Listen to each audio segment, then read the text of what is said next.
Olá a todos, sejam muito bem-vindos a mais um episódio do podcast Degrau da Notícia. E na edição de hoje eu trago um convidado muito especial. Alguém que entende muito sobre investimento internacional, sobre economia. Eu trago ninguém mais, ninguém menos do que uma referência, o senhor Luciano Bravo. Luciano, seja muito bem-vindo ao nosso podcast. Eu queria que o senhor se apresentasse, falasse um pouco da sua história e contasse à nossa audiência um pouco do seu conhecimento, compartilhar suas ideias. Obrigado, Rodrigo. Bom, antes de tudo, é um prazer estar aqui com vocês, é um prazer estar aqui no Degrau da Notícia.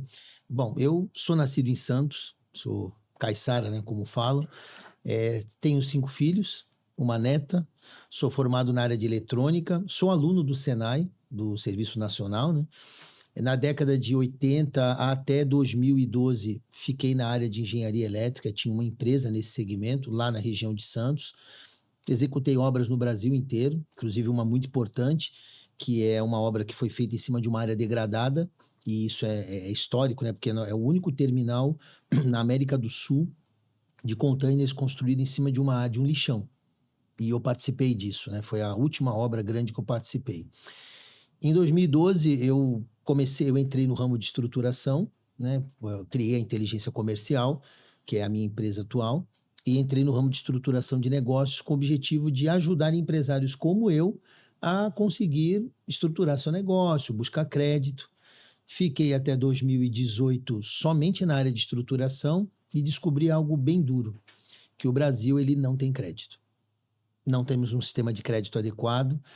Infelizmente, o nosso sistema de crédito financeiro ele é bem limitado e isso causa distorções horríveis, principalmente um número altíssimo de recuperação judicial.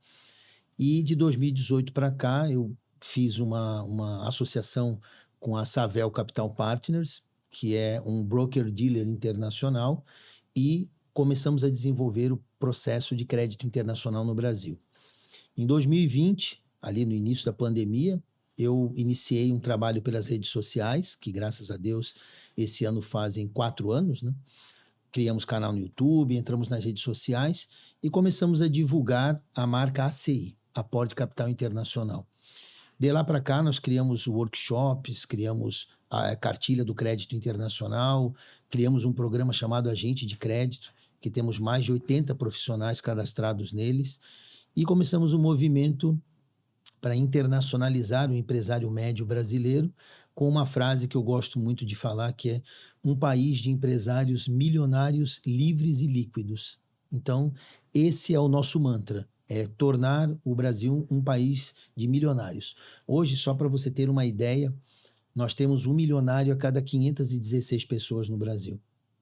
Os Estados Unidos tem 1 milionário a cada 14 pessoas. Lembrando que os Estados Unidos tem 120 milhões de pessoas a mais. Então, o número de milionários no Brasil é extremamente baixo. E isso é um grande problema para um país de dimensão continental. Quanto menos milionário, menos investimento. Menos o dinheiro circula, menos a economia cresce. Então, o nosso trabalho, hoje, da Savel Capital e da Inteligência Comercial, é justamente esse. Internacionalizar o empresário para dar chance a ele de ter muito mais crédito. E como é que funciona esse processo do crédito? O empresário te procura, ele fala a unidade que ele trabalha, na iniciativa privada, o setor econômico, o quanto que ele precisa, o aporte. Como é que funciona esse processo? O Start, na verdade, o Start, ele é assim, Rodrigo. Primeiro, nós temos uma apresentação, que fazemos uma apresentação inicial a ele, para que ele conheça. No dia de ontem, nós lançamos a Cartilha do Crédito Internacional, que é um documento que depois nós vamos também enviar a vocês aqui do podcast, que mostra o básico do problema, ou seja, a situação do empresário e como ele sai dela.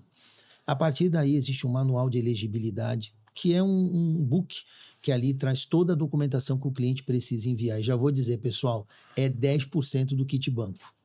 Entendeu? Então, ou seja, o que você entrega para um banco brasileiro, 10% você entrega para uma análise nossa. Então, aí já começa a descomplicação de tudo, né? Ele passa numa análise. Se ele for elegível nessa análise, nós fazemos uma reserva de capital firme, e isso é outra novidade. No Brasil, você fica 6 meses a 1 ano discutindo com o banco para pegar crédito. Você não tem garantia nenhuma. BNDES, FCO, todos, bancos privados, ele pode a qualquer momento te negar. Lá fora funciona diferente. Lá nós fazemos uma reserva de capital e o cliente, quando entra, ele tem uma garantia de que o crédito dele será aprovado. Então, isso é muito bom porque dá previsibilidade ao empresário. Uma vez que ele é aprovado, ele vai assinar um contrato de estruturação financeira. Dentro desse contrato de estruturação financeira existem as obrigações tanto nossa, da Savel, como do cliente, e aí ele entra no processo de crédito. Então, basicamente, é um processo bem tranquilo. A análise demora em torno de 5 dias úteis, o processo de crédito em torno de 60 dias úteis, pode ser um pouco mais, a depender do perfil de cada cliente, mas o mais importante, o mínimo que ele pode pedir é 3 milhões de dólares e o máximo 300 milhões de dólares. Isso é modulado em 5 tipos de operações e começa-se sempre por uma operação chamada hard lender, que é uma operação feita com ativo imobiliário, que para brasileiro é fantástico. Só para te dar um dado, nós temos hoje 100 bilhões de reais em imóveis que os bancos não aceitam e nós aceitamos. Então é uma grande oportunidade para você que tem uma grande área e que precisa buscar um crédito, uma operação hard lender. Muito bacana. E com relação ao imposto, quando ele importa esse investimento, ele paga mais do que um crédito aqui nos bancos privados e públicos? Como é que funciona esse detalhe? É assim, primeiro, muito importante, Rodrigo, dentro do processo de crédito no Brasil, existem juros compostos, que é diferente dos juros americanos e europeus, que é juros simples. Eu acredito que você entende essa parte aí. Então, ou seja, no Brasil, a taxa de juros média é de 18% a 30%. O Banco Central reconhece a taxa de mercado básica 22%. Isso é a realidade dos empresários brasileiros. Lá fora, as taxas de juros variam nominalmente de 6% a 12%, que é a faixa que a gente trabalha. Juros simples. Então, você aí já tem um ganho gigantesco de sair de juros compostos para juros simples. Outra coisa, no Brasil, você pode fazer 30 operações de crédito que não reduz a sua taxa. Lá fora, a sua taxa é desvanecente. Ela cai à medida que você vai tomando mais crédito. Sobre impostos, existe uma lei federal chamada 4131, que é mais velho que eu tenho 52 anos, a lei tem 62 anos, e essa lei, ela diz que qualquer investimento estrangeiro entra no Brasil sem tributação. Então, se você for lá fora e pegar 10 milhões de dólares e emprestar para você mesmo, você abre uma empresa lá fora, capta 10 milhões de dólares. Quando você faz um ROF, que é um registro de operação financeira, via o Banco Central, esses 10 milhões de dólares entram sem pagar tributo. E isso é maravilhoso para o empresário. Nenhum tributo. O que você cobrar de você mesmo, por exemplo, pô, Luciano, eu captei a 8% e eu vou emprestar para mim mesmo no Brasil a 9%. Nos 9% tem tributação, mas não no capital principal. Então, é muito simples você entrar com dinheiro legal e legítimo no Brasil. E se esse dinheiro vir para investimento, financiamento ou empréstimo, não tem tributação no capital principal. Entendi. Luciano, como que você avalia o empresariado brasileiro? Porque a gente sabe que aqui tem gente muito competente, criativa, mas eu já entrevistei alguns empresários e todos fazem o mesmo questionamento, né? Falta de investimento, insegurança jurídica, dados econômicos, e é aquela iniciativa do livre mercado. Como que você faz essa avaliação hoje no contexto do Brasil? E qual que é a sua perspectiva para o futuro, né? Como você acha que está caminhando a economia? Olha, Rodrigo, é uma pergunta muito boa, porque eu também sou empresário, né? Como você fala assim, como você analisa os pais do Brasil? Eu sou pai, então eu me analiso começando por mim, né?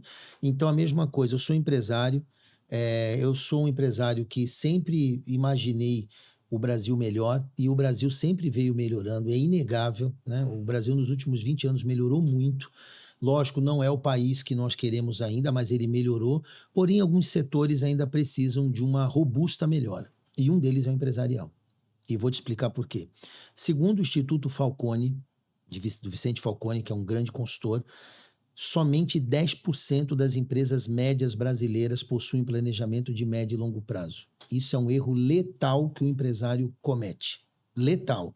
Sem uma visão de longo prazo, você não tem como planejar hoje. Todo mundo aqui, se você vai daqui para Santos e você não sabe, você não planeja a viagem daqui para Santos, sim daqui até a esquina e depois até o próximo quarteirão, você não vai chegar em Santos da maneira correta. Você vai fazer um monte de curva. E é o problema do empresário brasileiro. Ele precisa se planejar a médio e longo prazo. Então eu vejo que a nossa classe empresarial é muito trabalhadora, nós somos muito produtivos, melhoramos muito, mas ainda temos alguns pecados. O primeiro pecado é, sabe qual é a diferença básica entre o empresário brasileiro e o empresário norte-americano? Não. É que o empresário norte-americano abre uma empresa pensando em dominar o mundo. E o empresário brasileiro abre uma empresa pensando em dominar a cidade. Então nós temos que primeiro mudar o seguinte, nós somos cidadãos globais. Então o primeiro empresário tem que pensar no Brasil e no mundo. Ele tem que ir para o mercado internacional, porque o mercado internacional precisa do brasileiro. Segundo, precisa se planejar. Com planejamento, com profissionais bons, você detecta o erro e corrige a tempo. E terceiro, que é o motivo da minha vida, se internacionalizar. Os Estados Unidos tem 18 mil empresas internacionalizadas e o Brasil 47. Nós temos que buscar recursos pelo mundo. Não podemos depender somente de bancos brasileiros, somente do governo. A lei permite que qualquer cidadão busque crédito fora do Brasil. Então eu vejo assim que o empresário brasileiro é aceito no mundo todo, é um tipo de empresário muito querido, mas não se mostra da maneira correta. Então precisa trabalhar nisso. Qual a minha visão de futuro? Bom, eu sou uma das pessoas que estou trabalhando para que o novo empresário, né, essa millennials, né, que vem aí, que ele já se pense poderoso internacionalmente. Não poderoso a nível Brasil, poderoso internacionalmente. Eu dou um exemplo pequeno. Eu fiz uma palestra na Ciesp de Rio Preto há uma semana atrás.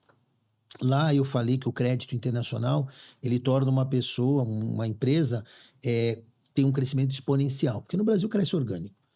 O pessoal da JBS em Boca Raton usou o termo explosivo.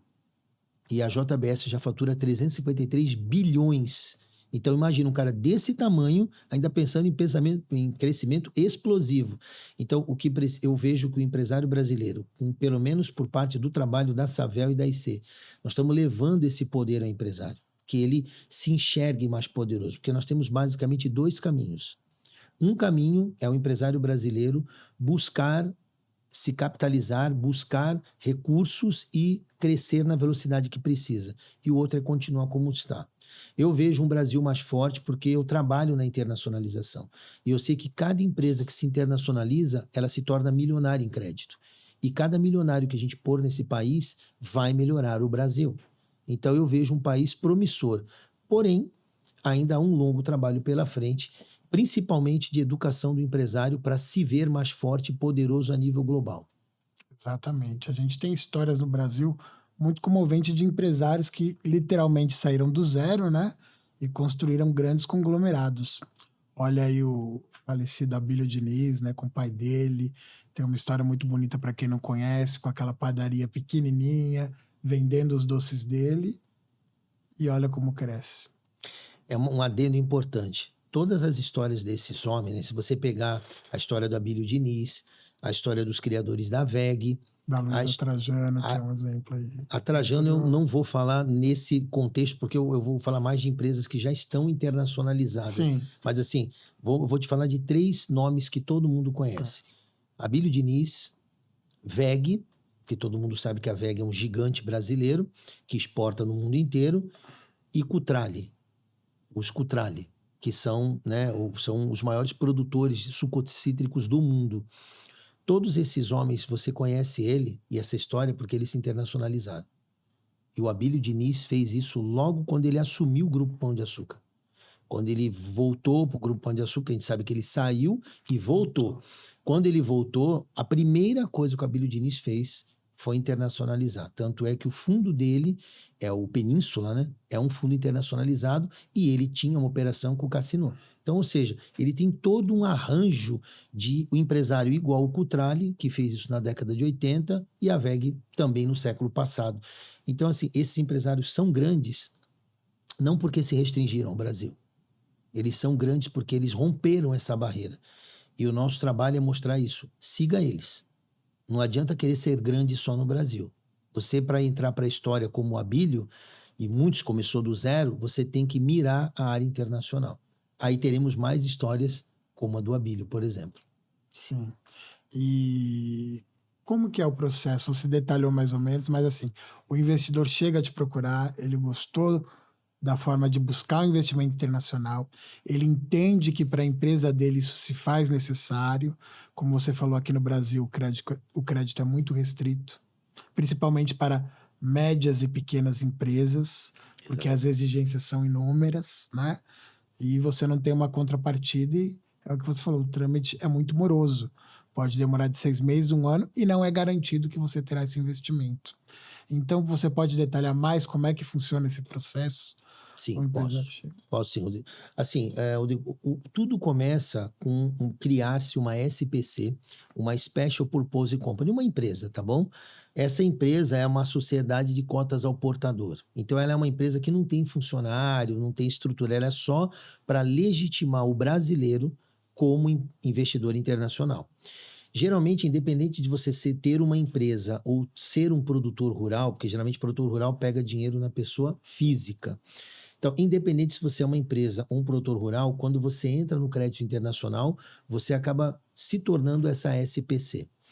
Todo o processo de crédito é feito em cima dela. Então, é ela que contratualiza o crédito, por exemplo, com o fundo Kennedy, que é um dos fundos que a Savel trabalha. E o crédito é liberado lá fora, ou em Portugal ou nos Estados Unidos. E isso é uma enorme vantagem para o brasileiro, porque lembra do hedge cambial, que todo mundo tem medinho? O hedge cambial, ele, quando você cria a sua estrutura internacional, ele passa a ser sua ferramenta de ganhar dinheiro e não de perder.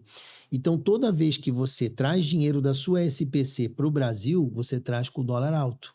E quando você devolve com o dólar baixo. Então, você começa a controlar o seu câmbio. E esse processo lá fora, ele te institui-se através do teu passaporte. Então, imagina, pô, Luciano, eu estou com dívida no Brasil. Estou em recuperação judicial, estou em reestruturação, estou com meu nome sujo. Lá fora você nasce limpo. Você pode pegar crédito de novo. Nós temos um caso de um produtor rural que tinha restrição no nome dele, tanto em 2 bancos, eu não vou falar o nome dos bancos, 2 bancos no Brasil, e no Brasil ele não arrumaria nem 100 mil reais.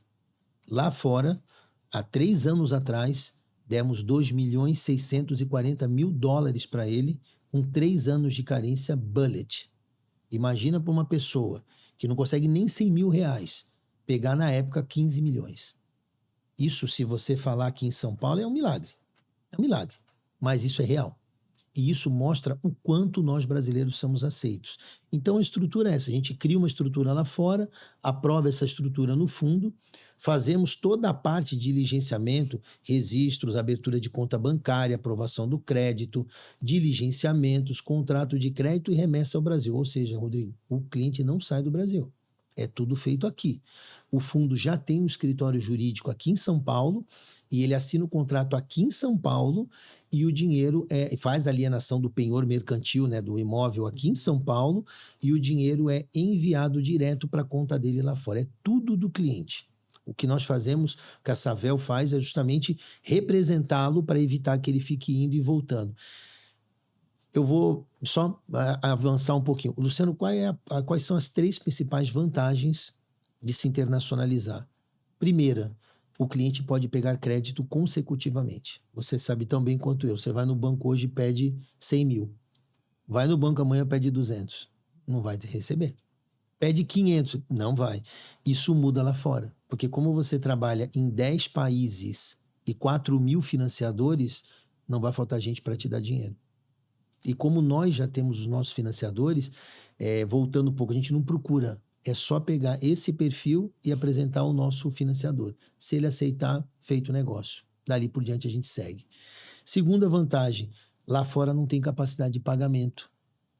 Aqui no Brasil, para você pegar dinheiro, você tem que demonstrar que pode pagar. Lá fora isso não tem. Você, por exemplo, pode faturar, por exemplo, 20 milhões por ano e pode fazer uma linha de 50. Isso no Brasil é impossível. E o terceiro benefício, que eu considero o mais expressivo de todos: qualquer empresa brasileira, e isso quem é empresário sabe, qualquer empresa brasileira, ela chega no máximo a 30% do faturamento em crédito. Então, por exemplo, se você fatura hoje 200 milhões por ano ou 20 milhões por ano, você chega no máximo a 30%. Eu pergunto aqui a todos que estão me ouvindo, que tipo de ser vive com 30% de alguma coisa? Nenhuma planta, nenhum animal, nada. Se você der 30%, ele vai ter uma subvida. É o que acontece com as empresas. Lá fora, a capacidade de tomar crédito é de 50% a 250%. Então, assim, só o fato do empresário poder ter mais dinheiro para fazer as coisas com mais tranquilidade e ter um EBITDA maior, já torna tudo diferente. É a capacidade de investimento, né? É isso mesmo. Que faz a roda da economia gerar, empregos, estabilidade econômica. Isso ajuda tudo, né? E prospera o Brasil. Muita gente fala, nós somos a 12ª economia, né? Hoje somos a 9ª. A 9ª do mundo, mas você vê um brasileiro que acha que poderia avançar mais, investir mais, empreender mais, mas não existe, né, como você disse, recursos para ele. E você traz uma alternativa que muitas poucas pessoas desconhecem, que é o investimento internacional, como buscar. Você tem alguns cases de sucesso para contar para gente? Nós temos cases, sabe? Nós temos cases, eu não posso abrir nome nem nada, mas assim, no site do Kennedy, porque só o financiador pode abrir dados, né? Não é permitido a nós. No site do Kennedy há 2 operações publicadas, antigas, até para mostrar que nós não começamos ontem, né? Tem uma primeira, que foi de real estate, né? De construção, na Bahia, e temos uma outra que foi em Tocantins, né, lá em Tocantins, Palmas, né, Palmas, em Tocantins. Então, nós temos 2 operações, mas nosso trabalho no Brasil já aprovou aqui dentro 491 milhões de dólares em operações. Então, ele é muito grande. O trabalho, assim, o que está publicado é uma pequena parte do tamanho do trabalho que nós fizemos. E este ano, neste primeiro semestre, nós teremos a publicação de mais uma operação, porque o financiador, Rodrigo, ele controla isso. Ele não tem nenhum interesse em ficar mostrando o cliente, até porque quando um cliente vai para fora, ele tem uma blindagem patrimonial, uma blindagem de sigilo de dados, né? Ele assina NDAs, tanto é que você vê lá, VEG buscou dinheiro em tal lugar, procurado não comenta. Ninguém comenta. A própria Rede Globo, quando ela captou em 2020 10 vezes mais do que pretendia, e isso eu sempre uso como exemplo, a Rede Globo foi captar 50 milhões e levou 500. Para você ver como o mercado internacional ele é promissor, ele gosta, né, do brasileiro, da empresa brasileira. Mas ela botou uma notinha pequena. Não explicou muito como foi, porque é a norma. A regra é, quem pega dinheiro fora do Brasil não pode alardear isso por todo lado. Existem regras, mas sim, a gente tem no mínimo 2 cases publicados no site do Kennedy. Legal. E é algo que, assim, pode fazer o Brasil dar um salto economicamente, em distribuição de renda, né? Geração de emprego, qualidade de vida. Hoje a gente sabe que 50% dos brasileiros quase tem seu nome restrito. Uma coisa difícil. Então, já dificulta o empreendedor que busca crédito. Mesmo que seja para empreender no seu pequeno, médio negócio. E é uma coisa complexa no Brasil, né? A gente quer trabalhar, quer produzir, quer investir, mas você não tem alternativas. Nos Estados Unidos, me corrija se eu estiver errado, são cerca de quase 2.000 bancos, não é isso? 4.275 instituições. E no Brasil, 183.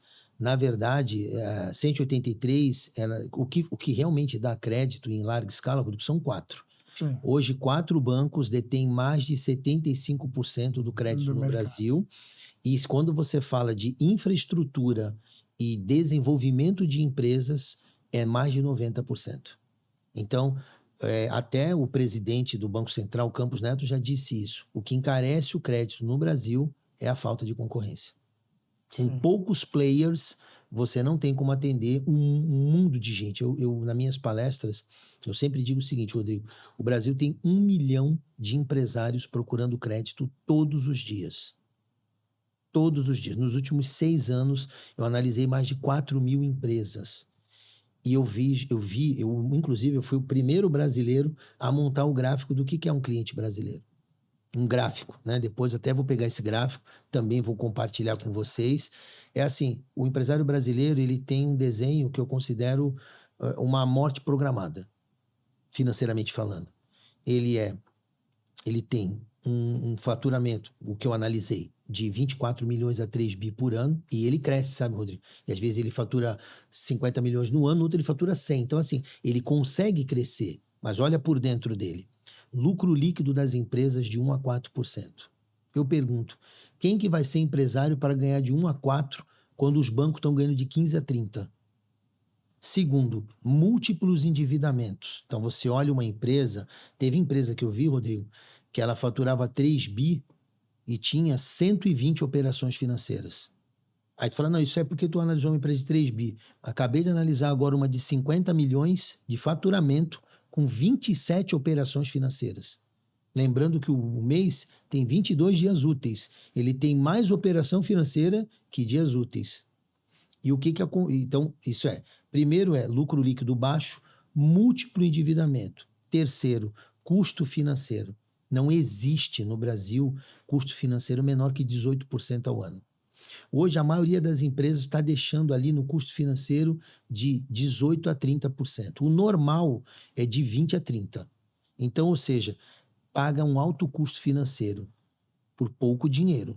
E o último ponto que eu considero o pior de todos.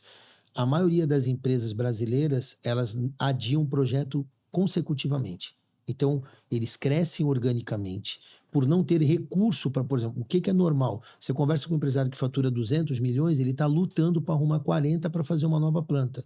E luta durante anos, sem arrumar o dinheiro. Muitos fazem com o dinheiro do bolso, vão pondo de pouquinho, levam 6 anos, 4 anos. Por quê?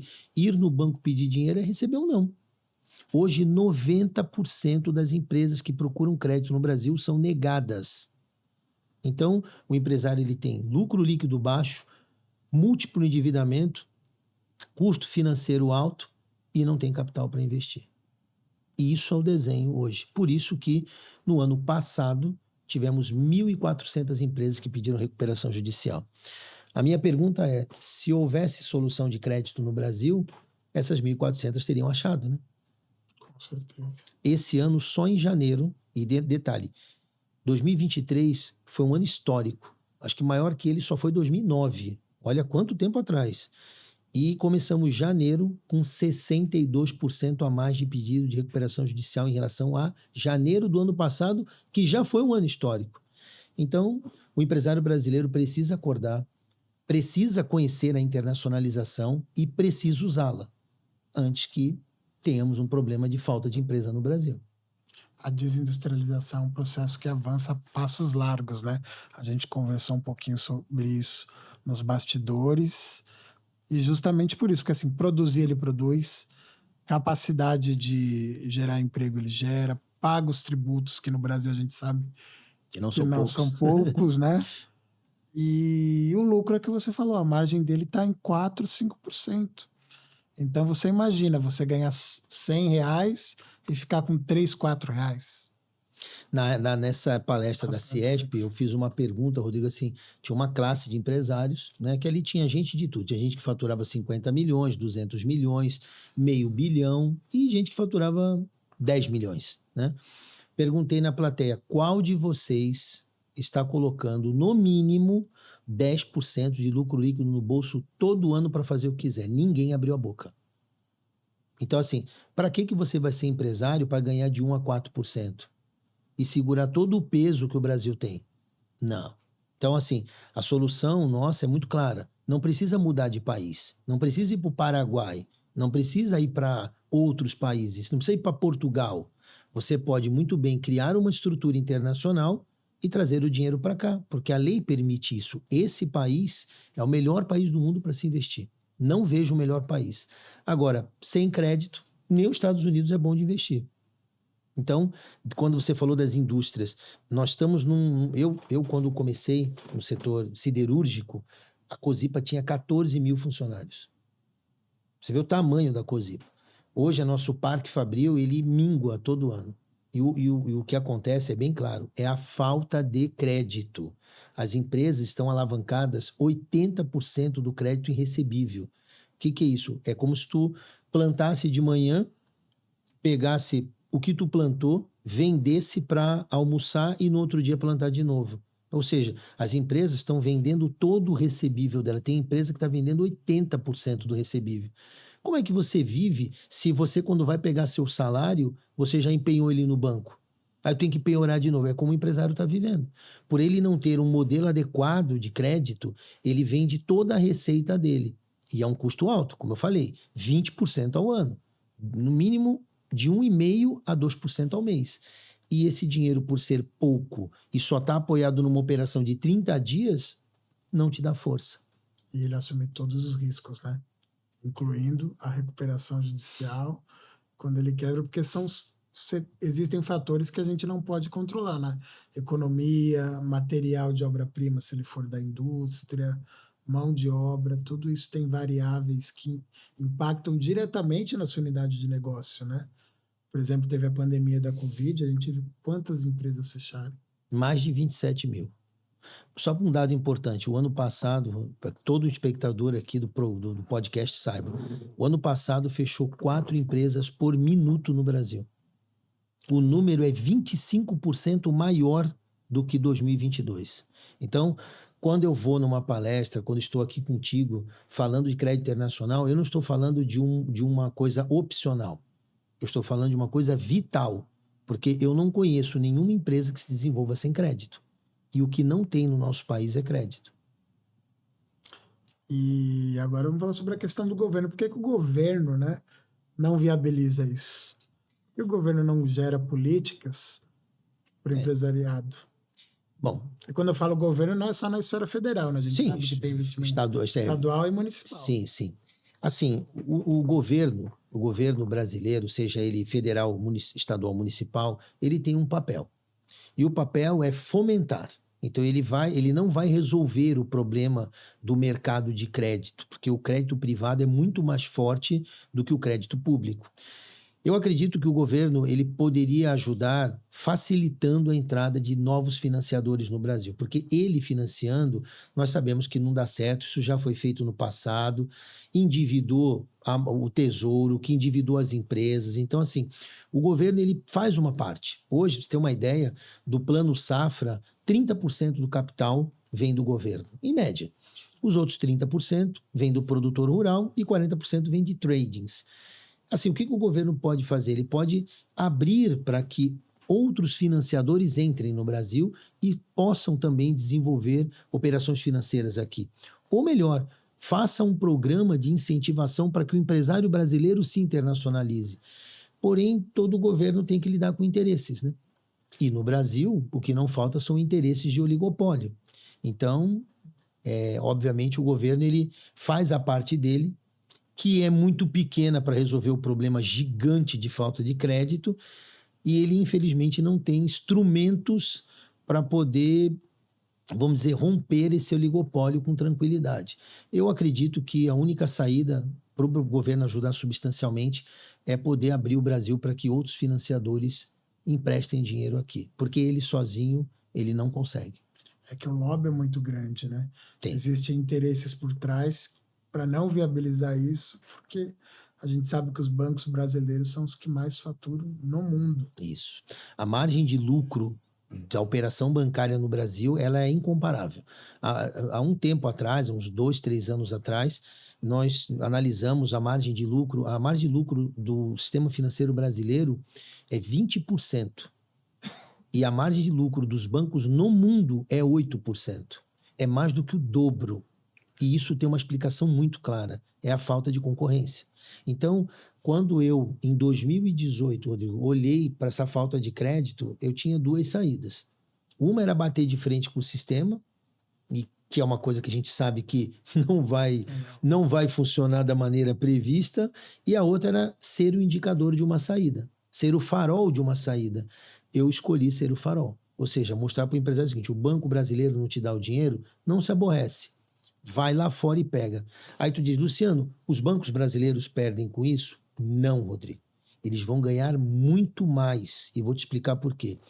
Esse produtor rural que foi pegar dinheiro lá fora estava devendo a banco aqui. E ele pagou essas dívidas atrasadas com o dinheiro do fundo lá de fora. Então, para o Banco Brasileiro, foi um bom negócio ele se internacionalizar. E ele pagou as dívidas que tinha. E onde que está o dinheiro dele, Rodrigo? No Banco Brasileiro. Então, se o Banco Brasileiro incentivar e ajudar esse movimento, bilhões de dólares vão entrar nas contas dos bancos. E ele não vai ter que emprestar isso. Ele vai apenas gerir. Uma coisa é eu te pedir dinheiro emprestado. Outra coisa é eu dar na tua mão R$1 milhão para tu gerir esse dinheiro para mim. E eu já tive reuniões com vários bancos, não grandes, pequenos, explicando isso, e o banqueiro tem dificuldade de entender o óbvio. É mais fácil tu dar o teu dinheiro para o cliente ou incentivar que ele tome lá fora e traga para cá para usar pelo teu banco? Muito mais fácil, até porque não tem dinheiro para todo mundo no Brasil. Sim. Então, ninguém perde. O Brasil ganha, o empresário ganha e o banqueiro ganha. Agora, é uma questão cultural, que vai levar um tempo para mudar, né?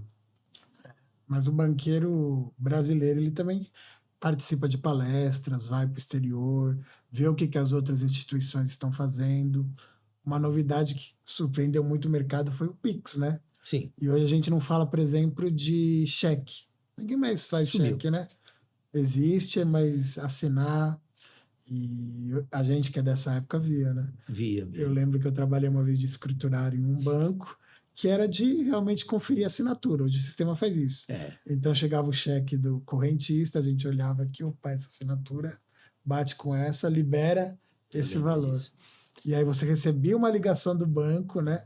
O senhor autoriza isso, foi feito isso. Não é inegável, sabe? Você tem experiência também no sistema financeiro. Sim. É inegável que o nosso sistema financeiro é moderno. A própria criação do Pix, o Pix vai ser copiado a nível global. Todo mundo sabe disso. E dinamizou, acabou com aquele TED e DOC ridículo, né? Acabou aquilo. Mas... E agora vai sair o Drex, né? Que o Drex ele funciona como uma escrow account, né? Entre transações financeiras. Porém, eu não questiono vamos dizer, a tecnologia do sistema bancário. É muito boa, né? O próprio Open Finance, que hoje inundou o mercado de empresas fintechs, né? Que tem fintech para tudo, né? Eu agora acabei de descobrir uma fintech que financia condomínio. Eu achei que nem existia isso ainda, mas já existe fintech. Então, assim, tem fintech para tudo. Só tem 2 problemas. Primeiro problema, as fintechs não têm dinheiro. Então, elas não podem dar crédito. O crédito está na mão dos bancões. Então, elas só manuseiam aquele dinheiro que tu põe na conta dela. Ela não consegue te dar crédito, é muito limitado para ela. Então, para que ter um sistema diverso sem crédito? É uma coisa que tu ter 20 carros sem combustível. O que adianta tu ter 20 carros e nenhum do carro tem combustível? Só um tem combustível, só 4. Então, dá os outros carros para alguém. Segundo problema, é muito mal divulgado. Eu conheço muito bem como funciona a Open Finance. Eu estudei, eu como empresário, eu sou um outsider, né? Eu vim de fora do mercado financeiro. Mas os meus pares empresários não têm nem ideia do que faz uma Open Finance. Então, o que precisa é as Open Finance se divulgarem melhor. Elas mostrarem o poder. O Nubank é uma coisa. Agora, você tem aí 20 mil fintechs no Brasil que fazem um mundo de serviço e que o empresário desconhece. Continua ainda na mão dos bancões, porque ele tem medo da fintech. E isso tem que acabar. Eu divulgo o crédito internacional pelo Brasil, mas precisa que alguém faça o meu papel nas fintechs e divulgue o poder das fintechs para que o empresário comece a contar com elas também, nem que seja para serviços, porque crédito hoje não tem. O crédito é muito pequeno. Luciano, o que você acha que vai acontecer com as agências físicas? Porque hoje em dia a gente faz todos os procedimentos financeiros por isso aqui, ó. Sim. Paga, investe, movimenta. As agências físicas, elas estão fadadas a virar uma peça de museu. Apesar de que tem uma notícia que vai deixar todo mundo assim extasiado, né? O JP Morgan, nos Estados Unidos, começou a reativar a agência de rua. Ele começou a reativar a agência de rua. JP Morgan é o que comprou uma parte do C6 Bank. Ele começou assim, não é que ele... eu vou reinvestir em agência de rua, mas assim, ele começou a se preocupar mais com a agência de rua. Assim, eu acredito que nós estamos numa passagem de geração. né? Geralmente, quem comanda alguma coisa está entre 60 a 80 anos. Todo mundo sabe disso. Daqui a 10 anos, quem hoje está nessa faixa de idade provavelmente não vai estar mais no poder, como está acontecendo, né? Saiu o Silvio Santos do Grupo SBT, saiu o Gerdau da Gerdau, e assim vai saindo. Eles vão entregando para os filhos, que depois vão entregando para os netos. Então, eu acredito que a migração do processo sucessório dos ativos, das empresas, vai empurrar rapidamente a agência para fora. Porque hoje, te falar, a maioria das pessoas que vão em agência é de um determinado grau de idade. Não é gente nova. Gente nova já sabe como fazer. Não vai, por exemplo, minha filha de 17 anos, ela nunca foi no banco. Eu, na idade dela, já cansei de ir no banco. Ela nunca foi. Então, assim, as agências vão virar peça de museu. O que vai haver, assim, o banco vai ter agências estratégicas, tipo uma na Paulista, uma lá em Santos, mas para algum problema de resolver. O resto é tudo celular. Você tem razão, vai acabar. Apesar de que é um dado importante, o Brasil sempre, né, com aquelas notícias que nos assustam, o Brasil tem 4 vezes mais agências do que a média mundial. Exato. Você vê agências da mesma instituição financeira, praticamente uma do lado da outra. Uma em frente à outra eu já vi. A Avenida Paulista é um exemplo disso, né, como você falou. Mas, assim, eu acredito que vai acontecer. Vai demorar, seguramente, entre 15 a 30 anos. Não vai ser antes disso. Ainda vai ter muita agência física, justamente por causa da resistência do uso desse aparelhinho por quem está ali, vai de 40 para cima. De 40 para baixo, aceitou bem, já faz tudo, já transfere dinheiro para fora do Brasil. Antigamente, transferir 1.000 euros, 1.000 dólares era um parto. Hoje você faz isso por um aplicativo. Então, assim, a geração que vem, né, se desenvolvendo, ela vai acelerar o processo de migração. Legal. E no Brasil, além do agronegócio, existe algum outro setor que você acha viável investir? Porque tecnologia, a gente sabe que o Brasil, infelizmente, é deficitário. A gente importa matéria-prima para eles produzirem lá fora e compra 10, 20 vezes mais do que a gente importou. O que falta no Brasil não são pessoas, porque a gente sabe que tem gente que, né? Sim. A USP aqui mesmo tem exemplo de excelentes cientistas na área biomédica, indústria química, farmacêutica. Brasileiros no exterior estão, né, buscando muito alta. Por que o Brasil não investe na sua indústria? Em ciências e tecnologia, principalmente. Assim, primeiro só falando da USP, parabenizar ela, porque ela está entre as 100 melhores faculdades do mundo. É a única brasileira. A maior, né, da América Latina. Então ela está assim, ela tá entre as 100 melhores do mundo. Então ela está bem colocada. Assim, o brasileiro, ele tem um conhecimento muito grande. Nós somos muito inteligentes e digo você que mais criativo do que 80% do resto do planeta. O brasileiro é muito criativo, muito. Olha, por exemplo, o que a Embrapa fez para plantar no Cerrado. Então, assim, nós somos muito bons. Voltando um pouquinho atrás, a cadeia produtiva brasileira, todos os segmentos são passíveis de investimento internacional. Então, respondendo a tua pergunta, todos, sim, né? O que a gente olha com mais carinho e que tem mais procura é agronegócio, construção, infraestrutura, energia e indústria. Então, esses são os 5 segmentos que mais chegam a nós para pedir crédito internacional. Dentro desse cenário, por que não investe? Assim, o Brasil ele tem uma cultura que vem sendo colocada de enriquecimento sem esforço. Todo mundo está vendo isso, né? O cara acredita que vai lá, vai fazer um vídeo, vai ser um digital influencer e vai ficar milionário. Isso fez com que o interesse do jovem pela escola caísse. Ter uma ideia, no meu tempo, né, 40 anos atrás, era normal você entrar em casa e ver um filho estudando.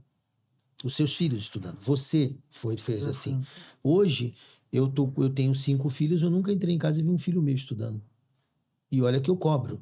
Então, assim, eles estudam muito rápido, eles têm mais uma cultura de verniz. A gente chama de cultura de verniz aquela cultura mais por cima. Ele não entra dentro, né? E mesmo tendo o Google, que responde tudo, muitas vezes as pessoas não sabem de nada. Nem para perguntar para o Google pode perguntar. O que é isso? O que é aquilo? Então, para mim, é um misto de incentivar. O governo deveria ter programas para incentivar o ensino técnico, o desenvolvimento do conhecimento, a aplicação do conhecimento na prática, mas, infelizmente, o governo ainda é fraco para isso. E a iniciativa privada, você vê, nós temos 61 bilionários no Brasil. Você viu recentemente que lá uma bilionária norte-americana pagou todo o curso de medicina para o resto da vida de todo mundo. Então, assim, o que precisa é assim, não temos que esperar o governo. Nós, empresários, temos que fazer. Eu vou falar no meu caso. O conteúdo que eu disponibilizo nunca teve aberto. Ninguém vivo viu isso. Ninguém vivo hoje viu o conteúdo que está no nosso ACI Academy. E eu dei de graça. Eu não cobro nada, está tudo lá para o empresário ver. Então, o que precisa é, a iniciativa privada também tem que fazer sua parte e incentivar o estudo, incentivar a formação e incentivar a tecnologia. Porque não adianta você pensar em inovação e não praticar. Exato. Você tocou num ponto muito importante que é a geração, né? A gente viveu a biblioteca, a enciclopédia Barça, não tínhamos acesso à internet, né? Foi uma coisa nova, escrevíamos em folha de almaço. Então, o jovem de hoje não viveu isso. E é aquilo que me surpreende muito, né? Ele se preocupa, às vezes, com o que está acontecendo num reality show. Mas se você perguntar para ele quais são os 3 senadores do estado de São Paulo, ele não vai saber responder. Você até fez uma pergunta difícil, né? Mas se você perguntar, às vezes, coisa básica do conhecimento, assim, se você falar... Distinguir os 3 poderes da República. Isso, uma coisa mais básica, né? O regime de governo nosso... ele não tem esse interesse, por exemplo, você, por exemplo, como funciona o sistema de aviação no Brasil, quantas companhias tem, como funciona o sistema de energia, coisa que nós estudávamos, como funciona o sistema de transporte no Brasil. Então, são coisas que o jovem, ele não está antenado. Como se disse, ele está com a atenção voltada para um lado que não é produtivo. Na verdade, o Instagram, o Facebook, ele dá muita informação e muita informação inútil. E isso contaminou, vou te falar, contaminou não só o jovem, contaminou parte dos que nasceram nasceram no século passado. Hoje, eu leio 5, 6 canais de notícias por dia. Geralmente, até 11 horas da noite, eu estou lendo uma notícia. Tudo bem, não leio a notícia inteira, mas leio, faço uma leitura dinâmica. E nas minhas palestras eu falo, os empresários precisam ler mais. Precisam estudar, mas não é porque tu está empresário, tem dinheiro, já está estabilizado. Não, você precisa estudar, você precisa conversar com profissionais, você precisa se interagir com o mercado. Às vezes a pessoa está lá na empresa dela, fechada no mundinho dela.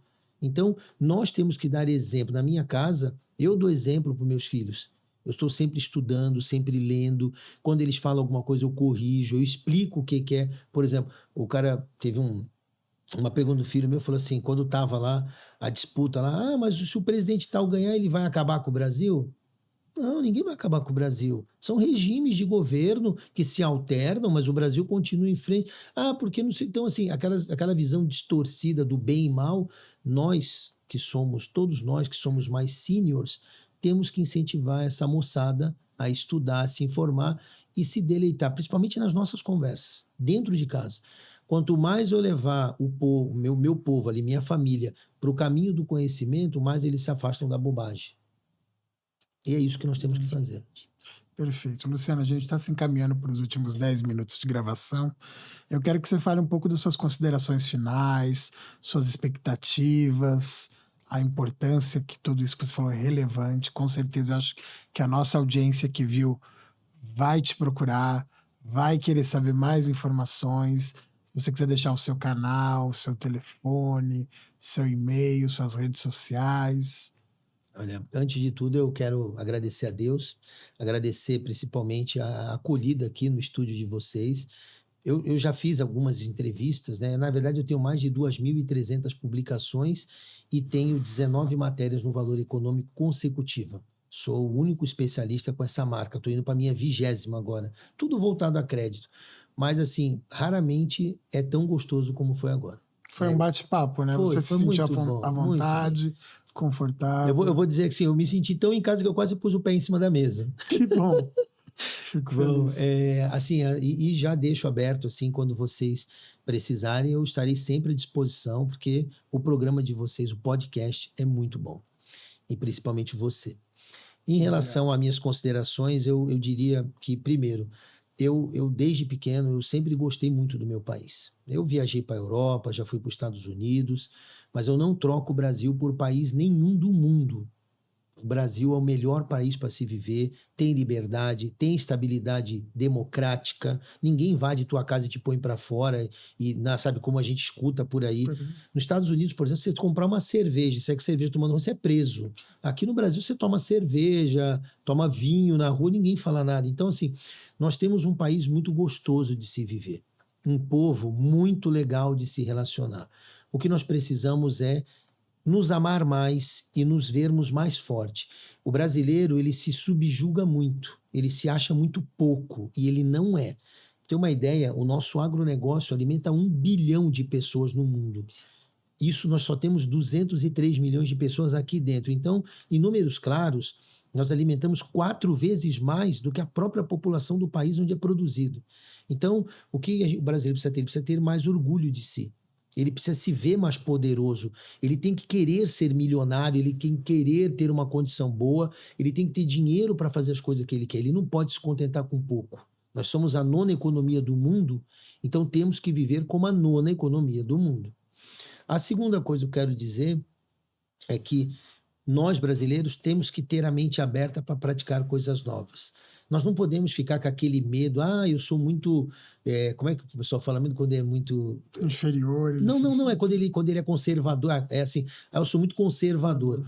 Conservadorismo é uma coisa e burrice é outra. Por exemplo, olha, eu não tenho televisão de controle remoto porque eu sou conservador, eu vou lá e mudo o canal na televisão. Entendeu? Não tem nada a ver, né? Você tem que usar o controle remoto. Existe, por exemplo, minha casa é controlada pela Alexia. Eu não ligo torradeira, eu não faço, eu controlo tudo. Mas a Alexa custa caro? Não, custa baratíssimo. Baratíssimo. Todo mundo pode ter uma... Não todo mundo, mas a maioria das pessoas pode ter uma Alexa que ajuda muito. Então, assim, nós temos que deixar de lado um pouco de conservadorismo. Nós temos que sermos progressistas. Sair da zona de conforto. Isso. Nós temos que progredir. Nós temos assim, eu tô aqui, tô bem, mas eu posso estar melhor? Posso. E eu me lembro quando eu estava em Santos, eu tinha minha empresa lá e trabalhava bem em Santos. Estava muito bem. E eu tive a ideia de trabalhar fora de Santos, ir para o interior. E fui. E meus amigos não queriam. Aqui tem tudo que a gente precisa. O que tu vai fazer no interior de São Paulo? Temos que acabar com essa ideia. O brasileiro tem que se espalhar pelo mundo e tem que mostrar para o mundo o poder que temos.